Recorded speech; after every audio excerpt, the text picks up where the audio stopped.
Hi வணக்கம். நம்ம கை வந்து அந்த கோடு வந்து எக்ஸ்ட்ரா இருக்கிறத கட் பண்ணி எரிஞ்சிடலாம். இப்போ வந்து தையலுக்கு ஒரு கோடு போட்டுட்டு நம்ம வந்து இந்த ப்ளவுஸில் இருக்கிற கை அளவை மார்க் பண்ணிக்கலாம்.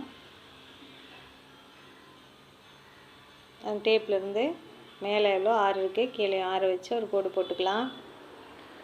அதுக்கப்புறம் இங்கேருந்து 3 இன்ச் வச்சு மார்க் பண்ணிவிட்டு மேலே 1.5 இன்ச் வந்து மார்க் பண்ணிவிட்டு அப்படியே உள் வளைவு எடுத்து இது பண்ணிக்கலாம்.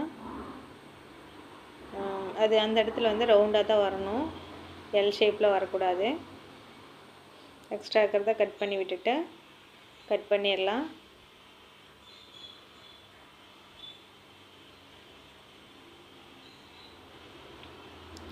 உள்ளே இருக்கிறத உள்வளைவு வெட்டி விட்டுட்டு கை மாதிரியே ரவுண்டு தான் எடுக்கணும். நல்ல பக்கம் மார்க் பண்ணி விட்டுட்டு கட் பண்ணிக்கலாம். அவ்வளோதான். Okay friends.